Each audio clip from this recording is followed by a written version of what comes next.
Now, a special presentation from the KTVB Newsroom. Bronco Roundup Game Day starts now. After the Broncos' college football playoff hopes were washed away in a soggy loss in San Diego, Boise State looks to keep their slim Mountain West Championship hopes alive, looking for their first win in 29 days. Thanks so much for being with us here for the Boise State pregame show. I'm Jordan Smith. Austin Parr alongside me. We've got quite an interesting matchup ahead of us here this afternoon. Colorado State coming to town with an interesting looking roster. Yeah, the biggest thing is if Bronco Nation thinks that they have had it bad 10 times or 10 games into the season, Colorado State loses their head coach gets fired, starting quarterback and running back leave the program, and their backup quarterback gets injured. So I don't think the storylines for Bronco Nation and this Broncos football team are nearly as bad as what Colorado State is going through 10 games into the season. No, it's been a frustrating game, a frustrating season for those guys who have been trying to turn it around under Jay Norvell. They just weren't able to quite hit that corner. They had a little bit of success, but this was the breaking point. They lose their head coach. They get shut out 28-0 in their rivalry game against Wyoming. They've been doing two quarterbacks. We'll get to all of that in just a second. We say all that to kind of build up the fact that this is a good opportunity for Boise State to kind of re-implement themselves in the race for a Mountain West championship. Yeah, the man tasked with that opportunity is redshirt freshman Max Cutforth. He is a local kid. He's dreamed of this opportunity, getting his first start on the blue here tonight against Colorado State on senior night. I'm sure he wants nothing more than to provide a win for these seniors, have them go out on top. But we got to revisit what happened last week and the lack of opportunities that he didn't receive in San Diego. Right, we still won't know exactly which Max Cutforth we're going to get here tonight. Let's show you how it happened. Going back to, again, soggy San Diego might be the understatement of the century there. Field conditions were subpar at best. Insert redshirt freshman Max Cutforth because Maddox Madsen still dealing with that lower leg injury. But this one was all about the run over and over and over again. Max didn't really get a whole lot of opportunities. Yeah, the biggest thing with that matchup was, especially in the first half, not a lot of creativity within the offense. Inside power. I mean, that's pretty much exactly what the game plan was for Boise State. Yes, we understand that it was a heavy downpour. You were there. We saw it on the Bronco Roundup Game Day show. There was a river flowing behind you, an atmospheric river behind you that doesn't happen in San Diego. Understand the game plan was to rush the football, and that's the identity of this football team. But simply, you cannot blame it on weather for not having creativity, not having different formations to try to get that defense on its heels and give Max an opportunity to hit play action and possibly get some easy first and second down throws, leading to maybe some big third down shots downfield. Yeah, instead they just tried the same thing over and over again. That was running it inside the tackles, and they had pretty limited success. You saw Dylan Riley's touchdown there, but ultimately another 7-point performance by the offense. The fourth time this season Boise State has only put up 7 points, and the fourth time this season that they were shut out in the second half. Max needs to be able to let the ball air out. Now, weather did play quite a factor in that game. We will give coaching staff credit there. It's tough to throw the ball when it's sopping wet. Today's conditions on the field looking a little bit better. Let's throw things to our gal, Adrielle, to kind of show us what the game day conditions are going to look like come kickoff. Yep, thanks Austin and Jordan. Weather today should not be a detrimental factor in this football game. 52 degrees right now in Boise. As you can see, plenty of sunshine. For kickoff in about an hour, we should be still in the low 50s. Of course, that sun will go down relatively quickly after the game starts. And by the end of the game, we're looking at the low 40s. So it will definitely be a crisp afternoon, but pretty nice considering that it is fall weather and it's normally cooler outside this time of year. But if we look at the timeline for the rest of this evening, we'll stay in the 40s for most of the game. Again, sun goes down right about 5:15. So hopefully players and guests and visitors all all have coats alike because you'll definitely need it by the end of the game. Wind should stay relatively light as well, so that should not be too much of a factor. It was a little breezy earlier today, but things have since calmed down, looking like it will calm down the rest of this evening as well. Fog likely to roll in later tonight, so if you're going out after the game, that may be a factor, but for those players during the game, fog should not be rolling in at that time just yet. It should be closer to midnight. So overall, great fall weather for a game day today. Well, you love to hear that. Thank you for that update there. Good fall weather. Fog won't be rolling in until after kickoff, after the game here, so... I like the words crisp. Crisp sounds nice. That sounds like fall to me. That is fall football weather right there. That is fall weather. And you know what? Best part is no moisture. We're not seeing any moisture, which means there's not really any excuses for Max Cutforth to not be able to throw the ball. Yeah, the loss, we talked about this earlier, the loss really falls on the shoulders of the coaching staff. I mean, when you have 2 weeks to prepare for a football game, a game of that magnitude down in San Diego to try and basically keep your Mountain West title hopes alive, not only that, but be in the driver's seat to host the Mountain West Championship, and there was just a lack of creativity, the not really having plays set up for your quarterback when you talked about how much you trust him all week long, and then the game plan doesn't reflect that. Right. That falls on the coaching staff. Well, and when Cutforth, he finished the game 12 of 18, but the majority of those throws came in that fourth quarter drive when he tried to get the ball downfield that ultimately led to a missed field goal. He had 7 passing attempts going into the fourth quarter. Yes, it was raining. Yes, we all saw what happened on TV. I survived the flash flood on the field. It was crazy, but at the same time, 2 of those quarters were fairly dry, and there was an opportunity for Max to cut loose. So the question remains, is today the opportunity for Max Cutforth to be able to cut loose? Having Max is just a variable, but we believe in him. We believe in Max. We did not put him in situations to attack downfield enough, and that's on us as coaches. And looking at it after the game, like I said, when I talked post-game, I had to go watch the film to make sure, and after watching it a lot and making sure me and our offensive coach on the same page, we had more opportunities to attack downfield, more opportunities to get the ball in the perimeter, more opportunities to give our playmakers the ball in space, and we didn't. So we got to make sure we do a better job of that going forward. We're still going to run the football, but we got to do a better job opening it up.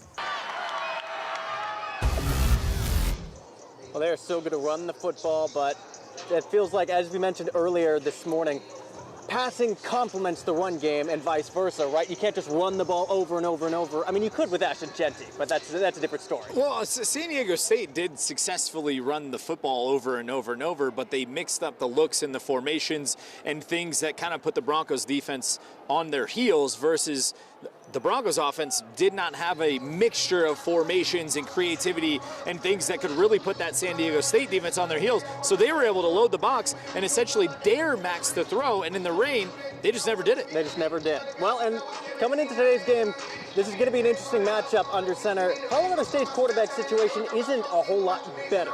They lost their starting quarterback, Braden Fowler Nicolosi, at the start of the season after their head coach, Jay Norvell, was fired.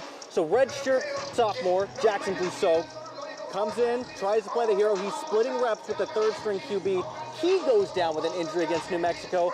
So now we're on QB3, and it's going to be the man, the myth, the legend, Darius Curry, the true freshman, getting a start on the blue as Colorado State looks to get their first win ever at Albertson Stadium. Last week he showed his ability to run the football, and I'm sure Bronco Nation hopes that he is not cooking up some curry on this blue turf later on tonight.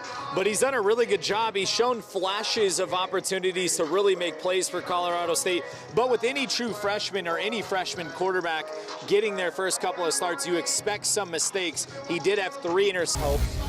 Good news, they're not completely vanished, and they got a lot of help last night, courtesy of UNLV. In case you didn't know, UNLV for Bronco Nation, you wanted them to win that football game because Boise State holds the tiebreaker with UNLV. They handled business against Hawaii, which increases the moving pieces if that's going to happen. Get your readers on. Get the readers on. Trying to dial it here. Okay, so for Boise State to host the Mountain West Championship, Boise State has to win out, obviously. SDSU, they have to lose the next 2 games. Fresno State, Hawaii, and UNLV all have to lose once. Hawaii has already lost, so just those other pieces have to happen. The other scenario, New Mexico wins out, the Aztecs lose to the Spartans today, and then Hawaii and UNLV lose once. Right now, as unlikely as that might be the best case scenario for Boise State to host the Mountain West Championship. They just need a big-time win from the Spartans. Yes, everything is riding on San Jose State. It's a big, tall task for the Spartans, but just to make the championship, Boise State must win their final 2 games. Fresno State, Hawaii, New Mexico, and UNLV must lose once. Now, we obviously know that Hawaii lost last time, so that obviously makes things a lot more in favor of the Broncos' chances to make the Mountain West Championship game. There's a million different scenarios. It'll be a lot more clear after tonight, especially with that San Jose State playing San Diego State. So many states. There's a lot of moving pieces, and there's a lot of late games here. It's a lot. It's hard to keep up with. So we're going to have to just kind of keep checking back in throughout the night. It'll be about 11:30 before the dust settles, and we'll have a clearer picture of what could happen here for the Mountain West Championship.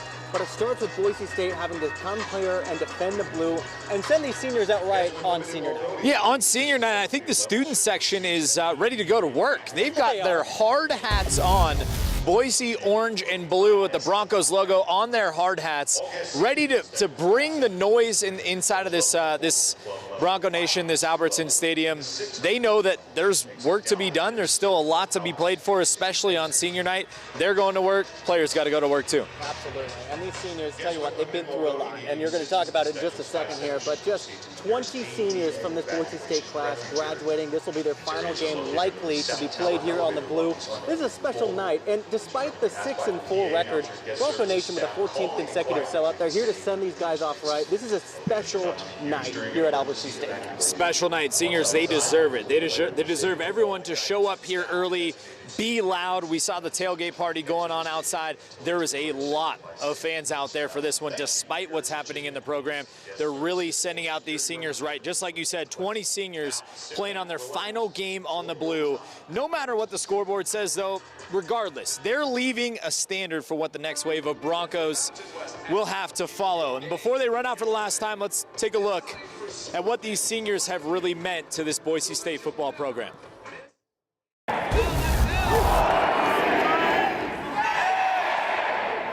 For 20 Boise State seniors, tonight is the last dance. One last game on the most unique field in all of college football. And one last chance to run out of that tunnel and show out for Bronco Nation on the blue.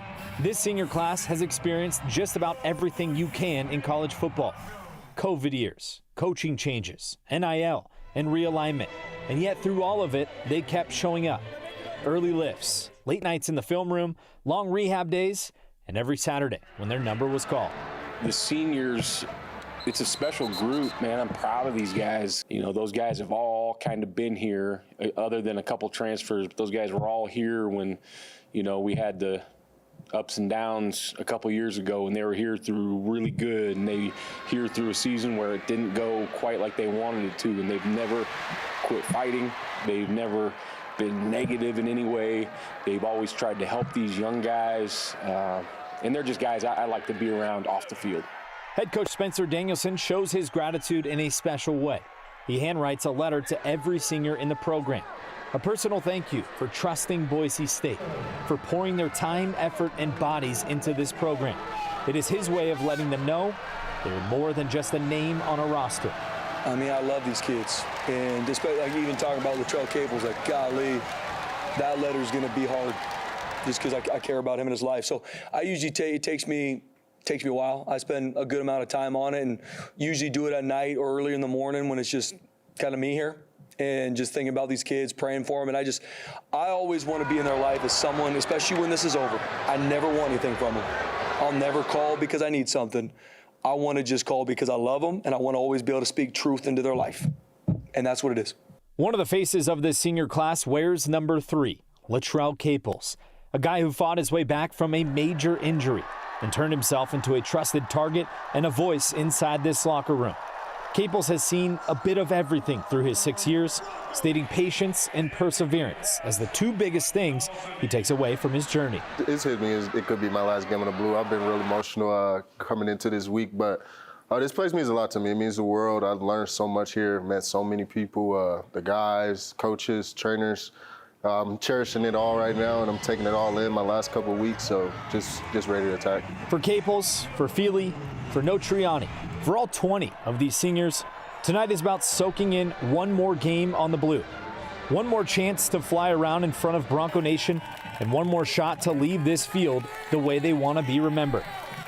No matter how this season ends, this senior class leaves behind a standard for whoever puts on a Boise State jersey next.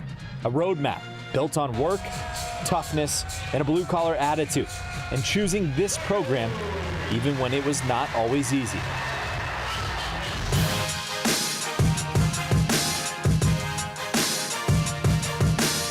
Well, and as he has all season long, Mr. Jeremiah Dickey is joining, stopping by the show. Athletic Director Jeremiah Dickey, senior night. We made it. Senior night. How are you feeling on this? You know, senior nights are always rough for me. I love these guys. You know, and all day I've been holding back emotion. I think about when these guys got here, and it was, you know, right around the time I got here, and everything they've gone through, from COVID to coaching changes to position coach changes to just life in general. And I'm just so proud of them and our coaches and staff that have poured into them. You come to Boise State, and I know I say a lot to compete for championships, and it goes without saying, hopefully, where people know our hearts. We want to truly prepare these guys for life. And it means a lot to me to get them to this point, and they have so much more ahead of them, and I just pray and hope that we've created a foundation for them to come back to. You know, once a Bronco, always a Bronco, and I'm grateful for Bronco Nation, student section, you know, to sell out today. This is an important piece of the process for us, and I'm really excited, and we'll probably get a little emotional out there saying, telling these guys I love them, and I want them, you know, to always have a home, and that's here. You talked about, you know, them coming in kind of when you came here. Yeah. Loyalty is not necessarily like a word that we use in college football a lot. People are always looking for the next deal, the next school to go get whatever NIL deal they want, right? So for a lot of these guys, they've stuck with this program almost the entire time of their entire high school careers. Just that piece, being loyal to this university, what this program means, what does that mean to you to have those athletes stay true? Yeah, I think you hit it right on the head. It's really sad, and I understand what the industry is, you know, but part of that loyalty ties into the process of getting them as 18-year-olds and growing with them and showing them what life is going to be about, and really pouring into them and educating them, and that's hard to do when you see guys play at 3 or 4 different places. I'm proud of these guys. They committed to a process, and there's peaks and valleys in the process. There's peaks and valleys in life. And the fact that they stuck with us and they continued in their time here at Boise State, and a testament to our coaches and staff that have really poured into them, created those relationships. And it wasn't just leaving, you know, a friend or a roommate. They were leaving a family. And that's what makes this place really special, and it makes me very proud to be a Bronco, and I'm just really grateful for everyone who's poured into them and their loyalty and commitment to us. They will be better men for this, and I just pray for them. You know, life is hard, and you know, and how society is at this point. Everyone gets a trophy, and this microwave society, like, good things take time, and you got to work for it. And life is hard. We all have experienced that at various points, and I think they're going to be that much more prepared for it. Well, I think that you hit it right on the head of life is hard, and I feel like this season for Boise State is indicative of that. It didn't really plan out the way that we thought. There was a lot of injuries. One of the heart and souls of this defense, Amarian McCoy, he's out after battling through a knee injury. Madsen's out. But these guys are still following through strong. Another 14th consecutive sellout. I mean, I think that message, somehow you've been able to drill that loyalty through to Bronco Nation, and that seems to be echoing for the near future to come. Yeah, it's well said. You know, I once again, I have to, especially when you're going through the valleys, you know, and after you reach a peak, there's always a valley on the other side, and you got to fight. And I think about what we inherited and where we were 5 years ago, and in some ways begging people to be here. And now we've gotten to a place that even when we hit a downturn, and even when we're maybe in a valley, and you learn a lot through pain, that they're still showing up. And that's testament to our team. That's testament to Bronco Nation. It has to mean something. It has to mean more. And there's not, I mean, there are no guarantees.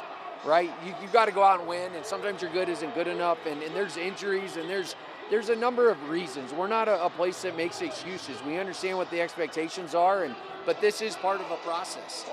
And, you know, and it fires me up. I want to work that much harder because of our fans, because of our student athletes, because of what we represent, which is much bigger than me as an individual and us together. We represent something bigger than ourselves. And, you know, it means a lot to see the progress, and I have to remind myself of the progress that we've made. We have made progress, and there's always more work to do, and that's why we always live this what's next mentality. I think that, you know, in sports, especially in sports media, we love stories. That's what draw the fans to the universities, the players. Max has got a great story coming in tonight, making his first start on the blue, a local kid, phenomenal story. Just how pumped are you for his first start, and also just for him being resilient last week and going into this week with his preparation, coming in here, trying to get his first win? I'm so excited for him. You know, he's spoken about it to you guys and others, and you know, just in terms of what it means, this place means to him, and that's what makes this place special. And so I'm grateful for a sellout for him. I'm grateful he's going to get to play in front of family and friends, and you know, he's doing the work, and you know, and I'm really excited to see you know how this game. You know, how we come out, and I know this means something, playing, you know, especially for these seniors, this may be the last time they ever play on the blue. And it may be, for many of them, the last time they ever play football. You know, there are no guarantees. And so I'm grateful that Bronco Nation's going to come loud and be early and come loud and stay late to support them. And I'm excited to see how we show up today. Yeah. Well, speaking of Bronco Nation, I don't know if you played a part in this, but what's the deal with the hard hats over there? Is that just part of this blue collar message you're trying to get across here? Yeah, we're always looking at things to you know, ignite the fan base, and especially our students, and with the construction that we have going on here. And you know, we're never finished. It's always what's next. We are blue collar, and that's important to us, you know. And I mean, what about our students? Like, I give them so much credit, you know. This is our future. They're our pipeline to what we're building here, and you know, we get a lot of credit, and we talk a lot about what we're doing as a department, but it takes two. And to see our students show up the way they are, I'm just really grateful for them. You know, they're going to remember these moments, and you know, some of them were here last year, and yeah, maybe we're in a little bit of a valley right now, but it's going to take a team, and we're going to need to work through this and out of it. And I have a lot of faith and trust in the process, and they're a big part of it. I think that's going to wrap it up. Thank you so much, as always. Thank you, being a guys. huge part of the I show. appreciate it. This is great. We appreciate you coming by always. Thank you for this season. Sharing knowledge. And all the traveling and stuff you guys do. It means a lot to us. You're part of this team, so thank you. We Go appreciate Broncos, 1-0. We got one more next week. Yes, that's right. That's right. One more next week. All right, so we saw Max Cutforth warming up. He looks loose, locked in, ready to go right behind Talking about it. cutting it loose. That's right, cutting it loose. Yeah, it seems as though number 14, I mean, we're just watching him. He's walking around the end zone like he owns the place. Confidence doesn't look like an issue for him right now. No, I think he's ready to go. I mean, he's dreamed of this opportunity. We've heard it from him plenty of times, not only this week, but things that he talked about earlier this season. This is his major opportunity. Yes, maybe San Diego State was supposed to be that opportunity, but there was a lot of factors that went wrong in that game, and it wasn't necessarily his fault, whether it was the game plan, whether it was the actual weather itself. Things just did not go his way until the final drive of that football game. So he has a big-time chance tonight to show what he's got, what he's worth, and maybe what the Broncos have moving forward. Yeah, well, hey, it's a lot of information. If you want more information, though, we've got it for you. If you just want to text the number on your screen, 208-321-5614. You can download the Game Day Guide. Consolidates everything Austin and I are saying, and much more. Uniform combination, records, player profiles, so much more, and it'll be at your fingertips with just a simple text. And we're intentional, we care about each other, and it's just frustrating. I mean, all I can say is sorry. I feel bad for the guys that didn't play tonight. I feel bad for Bronco Nation. I feel bad for the families that traveled out here, and all we can do is just move on. Next week we'll self-scout. We'll get it figured out. We care about each other a lot. We'll get it figured out. Well, I was told our microphones are no longer working, or at least mine's not, so we're going to be sharing the rest of the way here. Live television, it's okay. You know, what you just saw there was an emotional Marco Notriani. The last time that these two teams met, Colorado State and Boise State had its heart shattered. The Rams completed an improbable fourth quarter comeback. Headed into tonight's matchup, Colorado State has only beaten Boise State one time. It was that game 2 years ago. They've never won a game on the blue. And with the depleted roster, an interim head coach, your backup QB in the game, it might seem improbable, but this Rams team is no stranger to miracles. Bronco Roundup Rewind, sponsored by your local Toyota dealers.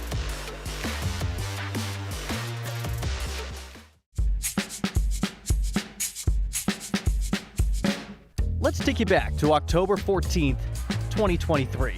The Broncos were sitting at a modest 3-3 record, on the verge of getting back above 500 in Fort Collins. It's Ashton Genty powering his way in for his third touchdown of the game. With time winding down in the fourth quarter, Ashton Genty extended the Broncos' lead to 20 with just 6 minutes to play, putting the finishing touches on a dominant win over Colorado State. Or so everyone thought. But there was some magic in the air on that cold October night. And then the call. On 4th and goal, Boise State breaks up the pass to put this one away for good, until a flag comes flying in. Late flag, that'll give them 4 more downs. Colorado State trying to score here, and they do. All of a sudden, we've got a 6-point game. But the Rams would still have to get another onside kick. And here's the onside kick, bouncing around. Colorado State has a shot, and they get it. The Rams are alive on homecoming, ladies and gentlemen. But this one would be called back. Illegal block before the ball traveled 10 yards. 5-yard penalty against the kicking team. So Boise State's offense, who had been off the field for a while, would have a chance to come in and close this one out. But that Rams defense stood tall. And 4th down coming up. 7 seconds to go. With 7 seconds left, the Rams would do the unthinkable. Colorado State looking for their first win ever against Boise State. One final shot. Is it caught? Is it caught? Colorado State! Dallin Holker makes the catch. It's a miracle in Fort Collins. The 31-year-old from England can do what has never been done before in Colorado State history. The kick got it. Is up, and the kick is good. Ram tough in Fort Collins. For the first time in 13 tries, Colorado State takes down the Broncos.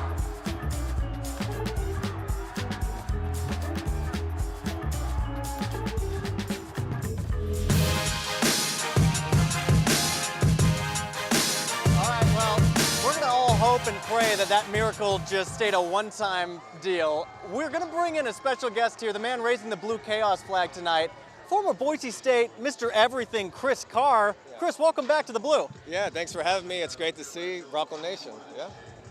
What's your initial, walking around here, when you were playing, feels like half this stuff wasn't here when you were on the playing field. Yeah. This has got to be kind of a different world. Yeah, it makes me feel very proud because I think what Boise State has accomplished is really unprecedented. They went from a program that was junior college to not a D1 school to all of a sudden they're a perennial top 25 team.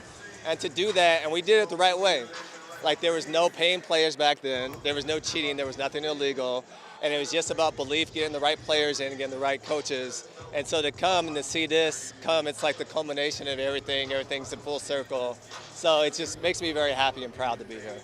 We like to ask, players that come in and come back all the time, how do you pinpoint what makes playing football here for this university, what makes it special? I think just like the values. I think it's just like a very family-oriented, special, humble place. And I think it was one of those, I think it reflects how Boise is as a city.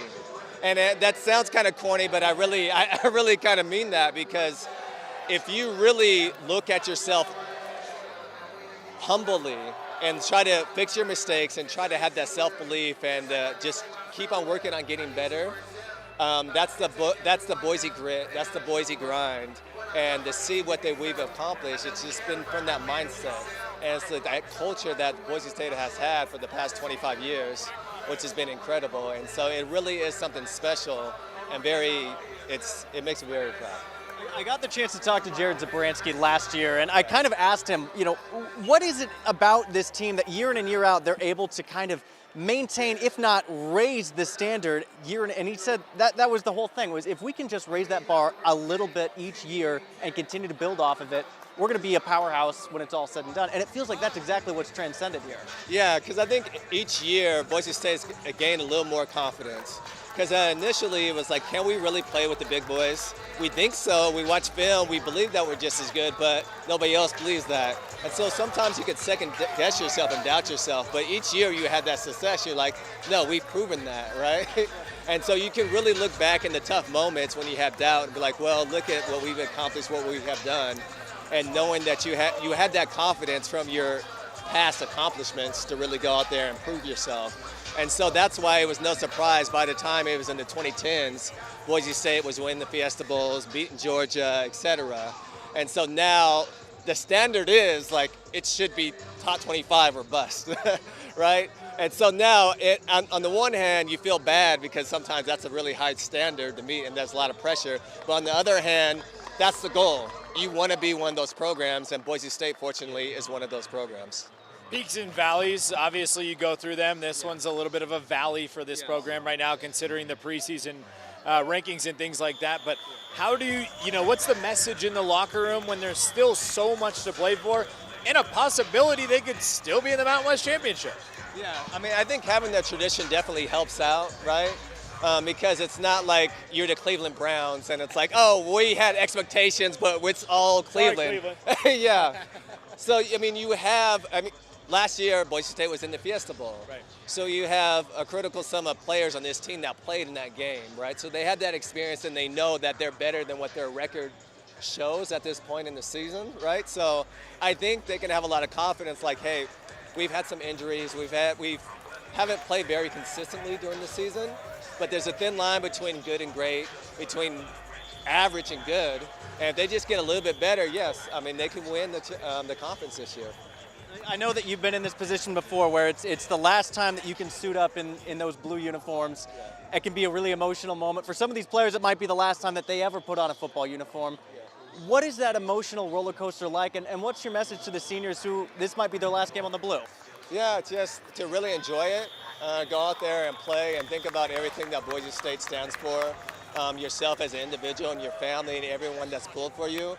This community at Boise State is very special, and I think it's one of the reasons why Boise State's been very successful, because a lot of people come here from California or from other states, and they realize, like, wow, Boise State is great, and they end up staying here and living here forever, right? So really thinking about everyone that supported you and just going out and be like, hey, I'm going to give it my all, and this might be my last game ever or might not be, but I'm in here on the blue. This is very special, and I want to make everyone else that I know, I want to make everyone proud. Well said. Yes. All right, well, I've got one more question for you. There's got to be a memory or a moment that stands out to you as a former player being back here. Yeah. Is there something that sticks out to you? I think my junior year, I had 3 interceptions in the first half against my hometown. So that was probably my favorite memory. Yeah, so that was my junior year. Yeah, so that was good. Yeah. That was good memories, yeah. Yeah, that one probably wouldn't escape the memory bank from you. Yeah, it was good. All right, score prediction from you tonight, or do you want to just kind of leave that alone? Yeah, I'll give a score prediction. Okay. I say 28-14, Boise State victory. 28-14, yeah, Boise State getting it done on senior night. Yeah, so hopefully I'm wrong. Hopefully it's a blowout. But if I'm trying to give a prediction, that's my prediction for today. Yeah. 28-14. Hey, no one would know better than you as a former player. Hey, Chris, thanks so much for being on the show, man. I appreciate it. Great to meet you. Best of luck. All right, thank you. Chris Parr, that is just a blast from the past, an absolute legend in Boise State. We were looking at some of the old game film. He had a couple of really standout moments playing against BYU under the spotlight here on the blue a few years back. Of course, the game against Louisville. And we mentioned just kind of that foundation of brick by brick. He was one of those early bricks that helped get Boise State to the national platform that it is today. It's got to be so incredible for these guys to just come back to this program and see how much success they've continued to grow and how much the bar keeps getting set higher and higher and higher as this program continues to elevate. Look, I mean, they're going to be in the top 25 conversation every single year. That is the standard. The standard is championships. Jeremiah Dickey talks about it all the time. You come here to compete for championships. You're not coming here to play in some sort of a game that I'm not going to say, but you know what I'm saying is like the standard is set very high here, and that's not going to change. It's got to be incredible for these players to come back and see that. Well, and it is that double-edged sword of once you establish that precedent and that standard, there's a lot of football teams that would love to be 9-3 year in and year out, you know, and then when that happens here at Boise, or when it's an 8-4 team, all of a sudden that feels like that season's a wash. It's a failure, even though that there's a whole lot of football teams out there that would love to be able to have that precedent. Colorado State would love to be that. Absolutely. Yeah. A perfect example of like, hey, we're turning a corner. But with Boise State, and you heard Chris mention it, it's just about being able to elevate every single year. And I think that that's what makes this program so special and why the expectations, no matter who's in the lineup, are high for a win, no matter if it's here or on the road or against a top 25 opponent. Yeah, I think the biggest thing too is when you get those standards to be so high, you return the loyalty and you get the players to stay and develop into possibly professional players. Obviously, we have Ashton Genty in the NFL right now, but there's a couple of guys on this team that are possibly going to the NFL draft as well. Absolutely. Cage Casey, he is one of them. We did confirm this week that Mr. Casey will declare for the NFL draft. Mr. Pancake. Mr. Pancake, man, he has been instrumental to this team, hasn't he? He has been an absolute force on the offensive line. He's 6'5", 315 pounds. He started in 38 consecutive games for Boise State, and he's amassed one penalty, a single false start that happened earlier this year. He is just an absolute tone setter for this Broncos rushing attack, a rushing attack that prides himself in over 200 yards per game. When they don't hit 200 yards, the offensive line is upset with themselves. I mean, that is a standard for rushing the football, not to mention the foundation that he has for every pancake block. Him and his fiance, I believe, or his wife, they donate $300 to the Pancake Foundation, which is absolutely fantastic. He's a monster, projected to be a possible first or second round pick. Good luck. He is crazy. I mean, I'm sure Boise State wishes they would have him back next year. I wish that, yeah, it feels like they wish they could offer them anything in the world to keep Mr. Casey back in the lineup, but he's on to bigger and brighter things. Potentially, so is Ty Benefield. Ty has been an absolute wrecking ball in the secondary for Boise State, another crucial piece of this defense. He has not said that he will declare for the draft, but it is something that's on his radar while he's on the radar of many NFL scouts. Mr. Benefield, he has recorded 79 tackles on the season. 52 of them have been solo tackles. He's been an intimidating, hard-hitting force in the Broncos secondary all season. Again, he has not declared his intent to enter the NFL draft quite yet. I feel like people would be surprised if he maybe came back. I feel like he sees that he's ready for the show. He's able to hit people at every different level. Probably ready for the show. I'm not going to say that he's Troy Polamalu, but that's kind of the player that he reminds me of, a guy that can really play anywhere before the line of scrimmage, before that ball is snapped. He could play as safety, he could play as nickel, he could play as cornerback, he can fill the gaps on the run game while also having pass coverage. So we talk about Cage Casey being a tone setter. Ty Benefield, I would not want to get hit by that man. I mean, he flies around everywhere, full speed, early and often. He knows where the football is going to be and always, always, always seems to make plays week in and week out. Well, we mentioned how good Anthony Calandria was against Hawaii, the quarterback for UNLV. That guy was black and blue by the time that game was up, courtesy of Ty Benefield. Every single down, it seemed like he was getting his hands near the football or on the player who was holding it. This is a guy they're going to absolutely miss. I don't think anyone's going to miss this next part of the team more than some of these seniors. Blitz, the dog, the T-Dog, is retiring after 8 seasons with Boise State. I can't believe it. It's been a great run. I mean, what else can we say? You know, I mean, who else has a T-Dog that every single time is sitting there on the sidelines? For those of you that don't know, Blitz is sitting on the sidelines barking profusely but so he can get on the field and go get the tee every single time there's a kickoff. They have a race for him when there's a commercial break now. He races a fan to go get a tee on the field. Phenomenal performance. Don't know how you're going to replace him. I know, and there's like a cockiness to Blitz that I just absolutely love, because in the tee race, you have to run, I think, to the 25-yard line, get your tee, and then come back, and Blitz will steal your tee. Go get his own. And then go get his own. He's just, the arrogance behind it, I love it, and it's so sad to see him retiring, but we wish him the very best, man. That is a good boy. Well, senior night here at Albertson Stadium, a lot of goodbyes here. We mentioned one of the things that makes this so special, Spencer Danielson writing letters to these seniors too. A lot of emotions as some of these players, Marco Notriani, another player we've talked about all season, walking out here for the last time. Yeah, it's a lot of emotion. High emotion game, something you gotta, as soon as you put on that football helmet, you gotta play the football game.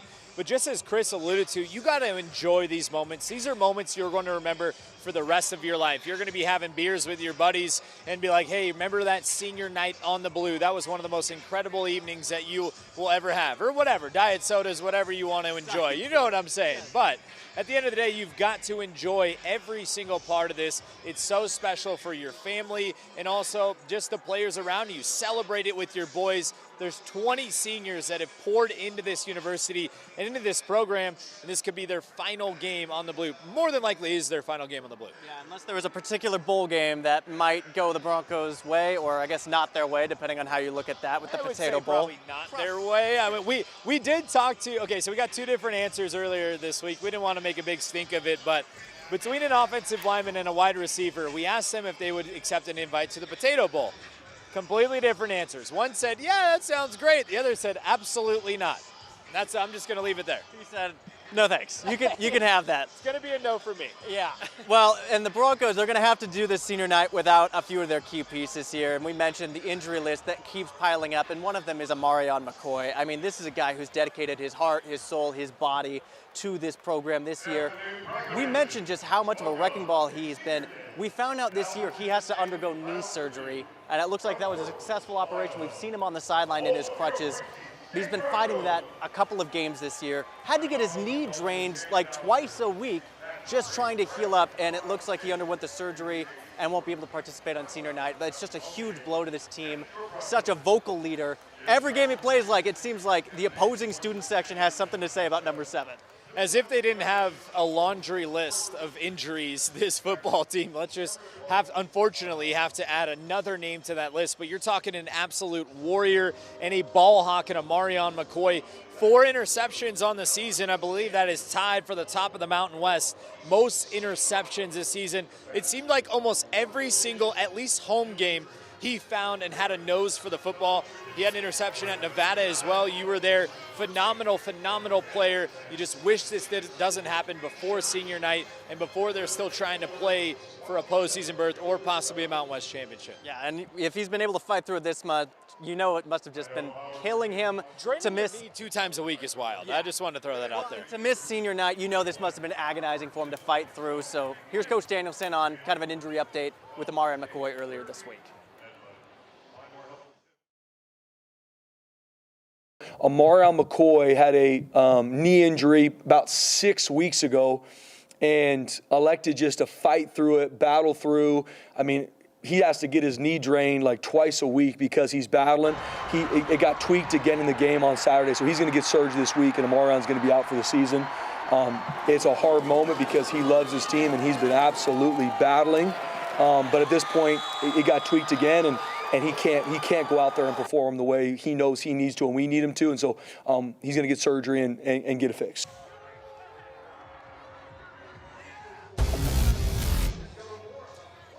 And McCoy, 5th-year senior. This surgery effectively ends his time at Boise State, with tonight being senior night.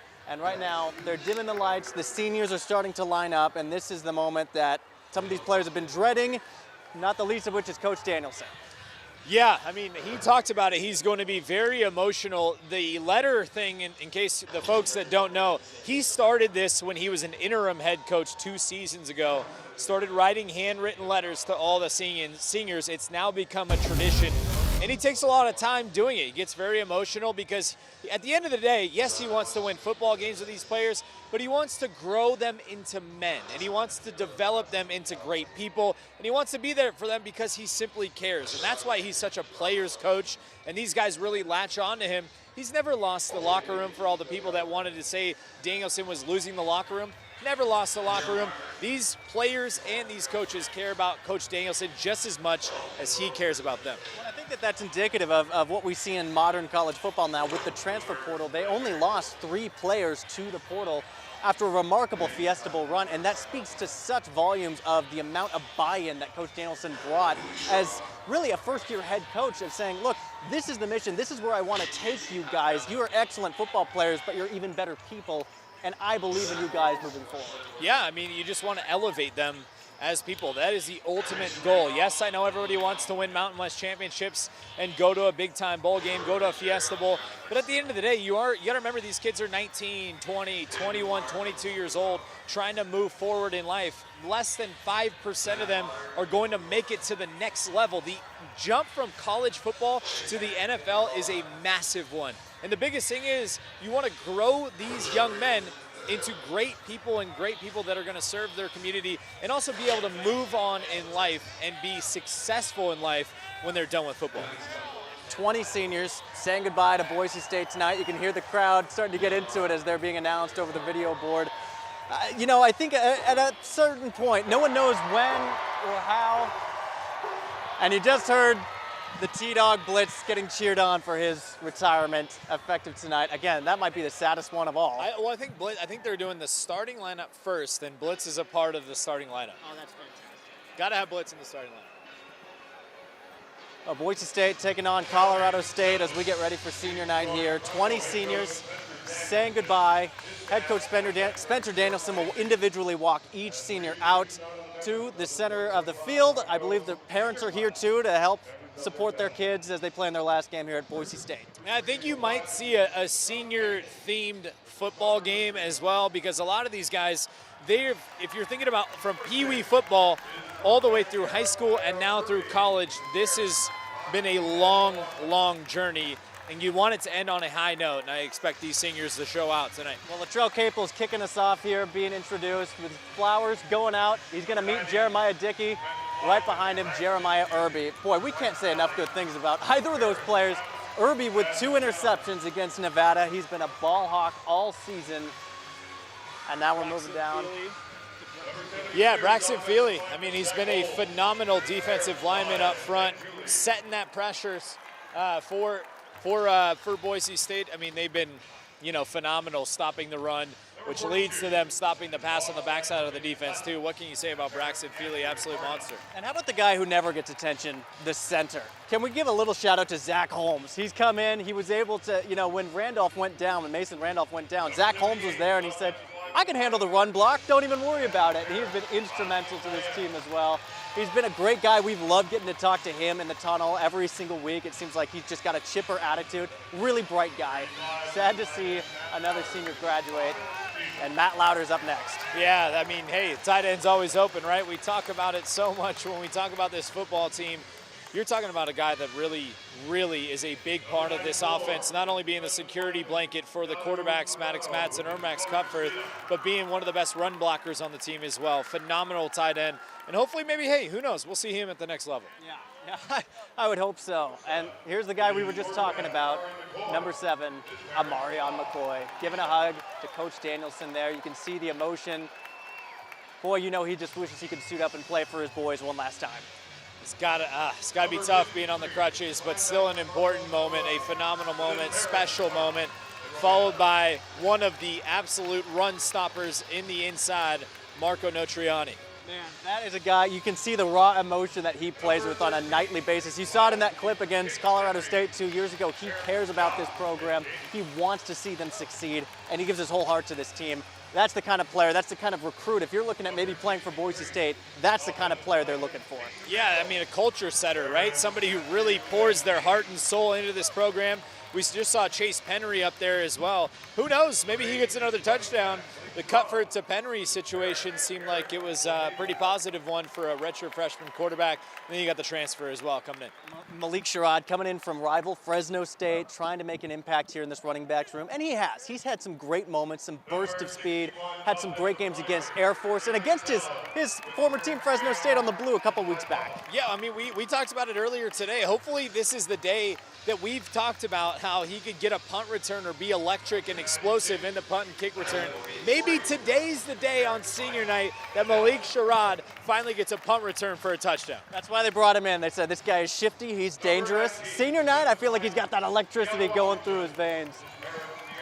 Deion Washington making his appearance, number 19, a guy we haven't talked a whole lot about, but he's a guy that they've talked about in the locker room as being kind of a glue guy, kind of a vocal leader for this Broncos team. Followed by Zion Washington, number 21, who's going to be filling in on the secondary with Amarion McCoy out. Yeah, somebody who's been injured for a lot of the season.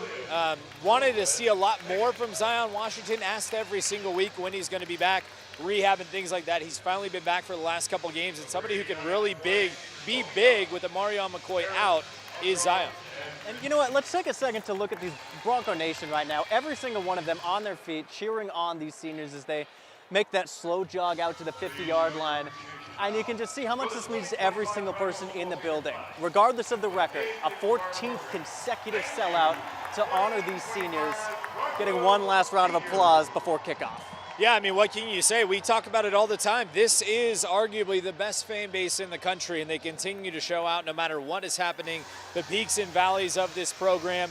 Right now, yes, it is a little bit of a lull. It is a little bit of a valley, but you look around and people still show up. This place is still packed. Season tickets are already at an all-time high for next year's football season.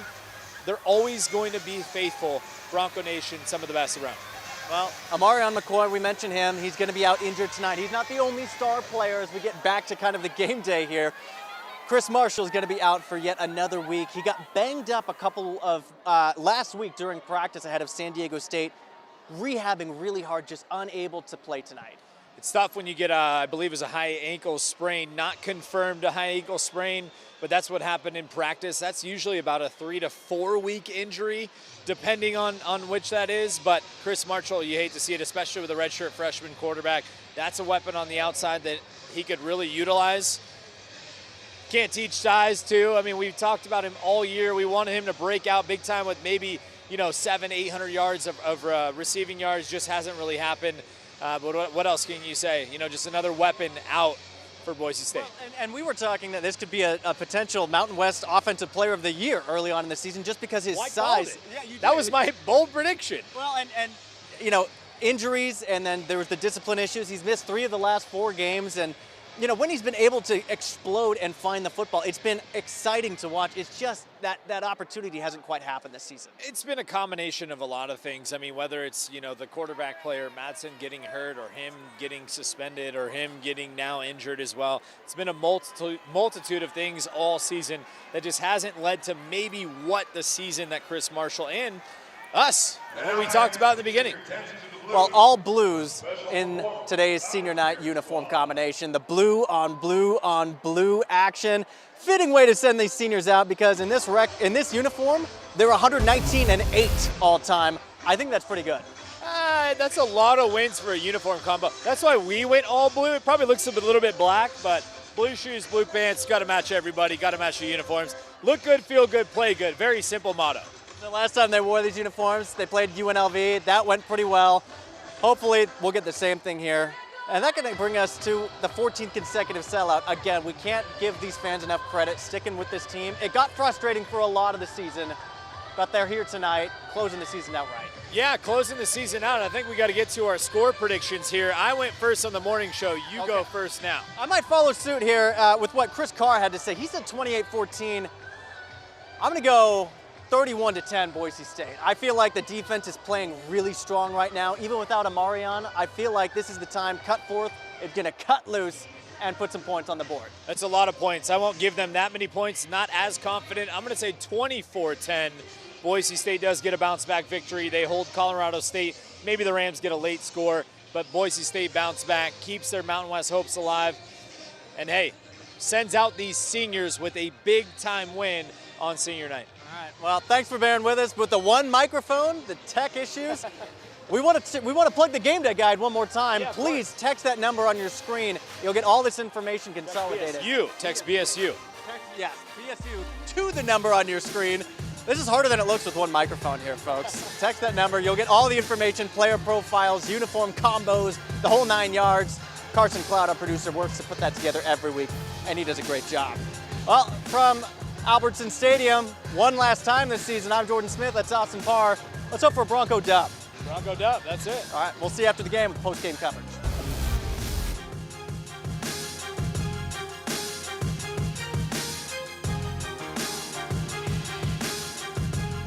Continue with us and watch free now on the KTVB Plus app everywhere you stream.